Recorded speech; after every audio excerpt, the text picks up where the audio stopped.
യഥാർത്ഥത്തിൽ നമ്മുടെ ഇപ്പം നമ്മളെല്ലാം മറന്നു പോകുന്ന ആളുകളെല്ലാം മറന്നു പോകുന്നുണ്ട്. ഇന്നത്തെ രാമക്ഷേത്രം സ്ഥിതി ചെയ്യുന്നത് എന്ന് പറയുന്നത് ബാബറി മസ്ജിദ് എന്ന് പറയുന്ന ഒരു പള്ളി നിലനിന്നിരുന്ന സ്ഥലത്താണ്. 1947 അതായത് നമുക്ക് ഇന്ത്യക്ക് സ്വാതന്ത്ര്യം കിട്ടുന്നതിന് മുമ്പ് അന്നുണ്ടായിരുന്ന ഏത് ആരാധനാലയങ്ങളും അന്നുണ്ടായിരുന്നത് അതേപോലെ തന്നെ നിലനിർത്തണം എന്നുള്ളത് നമ്മുടെ പ്രഖ്യാപിത നയമാണ് ഇന്ത്യയുടെ. അതിന് നിയമം തന്നെ ഉണ്ട്.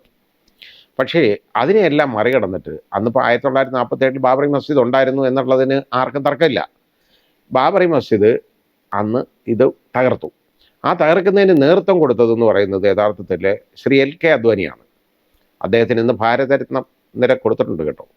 കാരണം വേണമല്ലോ, ഭാരതത്തിൻ്റെ രത്നം തന്നെയാണ്. കാരണം ഏതാണ്ട് 2000 പേര് അതേ തുടർന്നുണ്ടായ കലാപങ്ങളിൽ കൊല്ലപ്പെട്ടു എന്നുള്ളതാണ്. അത് ഹിന്ദുക്കളായാലും മുസ്ലിങ്ങളായാലും ആരായാലും മരിച്ചാൽ മരിച്ചത് തന്നെയാണ്, കൊല്ലപ്പെട്ടാൽ കൊല്ലപ്പെട്ടതാണ്. അത് മനുഷ്യരാണ് മരിക്കുന്നതെന്നൊരു കാഴ്ചപ്പാട് വേണം. ഏത് വർഗത്തിൽപ്പെട്ടവർ മരിച്ചാലും മനുഷ്യരാണ് കൊല്ലപ്പെടുന്നത്, മരിക്കുന്നത്, അവരുടെ ജീവൻ നഷ്ടപ്പെടുന്നത് അവരുടെ ജീവനാണ് നഷ്ടപ്പെടുന്നത് എന്നൊരു കാഴ്ചപ്പാട് വേണം. അത് ഹിന്ദു ആയതുകൊണ്ട് അയാൾ മനുഷ്യനല്ലാതാവുന്നില്ല, അയാൾ മുസ്ലിം ആയതുകൊണ്ട് അയാൾ മനുഷ്യനല്ലാതാകുന്നില്ല. അത് ഹിന്ദുക്കളായാലും മുസ്ലിങ്ങളായാലും ക്രിസ്ത്യാനികളായാലും ആരായാലും ഏത് മതക്കാരായാലും അവർ മനുഷ്യരാണ് എന്നൊരു കാഴ്ചപ്പാട് നമുക്ക് വേണം. അത് പലപ്പോഴും ഇല്ലാതെ പോകും. ഇപ്പോൾ ഈ ബാബറി മസ്ജിദിൻ്റെ പേരിൽ, അത് തകർക്കപ്പെട്ടതിൻ്റെ പേരിൽ, അത് പള്ളി പൊളിച്ചതാണെന്നുള്ളതിന് ആർക്കും സംശയമില്ലല്ലോ. പള്ളി പൊളിച്ചു. അവിടെ ധാരാളം ഗുരുതരമായ പ്രശ്നങ്ങൾ അതുമൂലം ഉണ്ടായി. 2000-ഓളം ആളുകളുടെ ജീവൻ നഷ്ടമായി. ഇന്നും അതിൻ്റെ ആ പ്രതിഷേധവും അതിൻ്റെ അലയടികളും ഇന്നും തീർന്നിട്ടില്ല, അവസാനിച്ചിട്ടില്ല. ആ രീതിയിലാണ് കാലങ്ങളോളം അത് നിലനിൽക്കുക, ഒരു മുറിവായിട്ട്. അത് പോക്കോട്ടെ.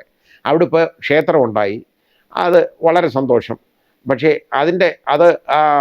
ഒരു മതത്തിൻ്റെ പ്രോഗ്രാം, പ്രത്യേകിച്ചുള്ള ഒരു മതത്തിൻ്റെ പ്രോഗ്രാം രാഷ്ട്രത്തിൻ്റെ പ്രോഗ്രാമായിട്ട് മാറ്റി അത് മതരാഷ്ട്രമായിട്ട് നമ്മൾ അധപ്പതിക്കുന്നതിൻ്റെ ഒരു കാഴ്ച അവിടെ വന്നു എന്നുള്ളത് ഒരു സത്യം തന്നെയാണ്.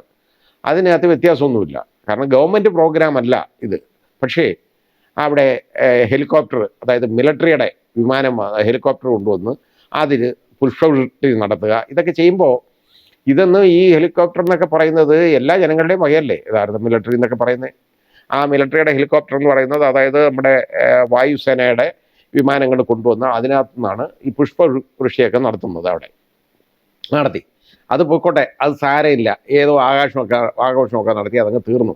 കാരണം എന്തായാലും അവിടെ ഈ പള്ളി നിന്ന സ്ഥലത്ത് അവിടെ കൊണ്ടുവന്ന് വിഗ്രഹവും പ്രതിഷ്ഠിച്ചു. ഏതായാലും ഇതെല്ലാം ആയി കേട്ടോ. ഇനി അവിടെ ശ്രീരാമൻ തിരിച്ചു വന്നു എന്നാണ് നമ്മുടെ പ്രധാനമന്ത്രി പറയുന്നത്. ആ രീതിയിൽ എന്തായാലും രാമൻ തിരിച്ചു വന്നല്ലോ, അതിനി അതങ്ങ് നടന്നോട്ടെ.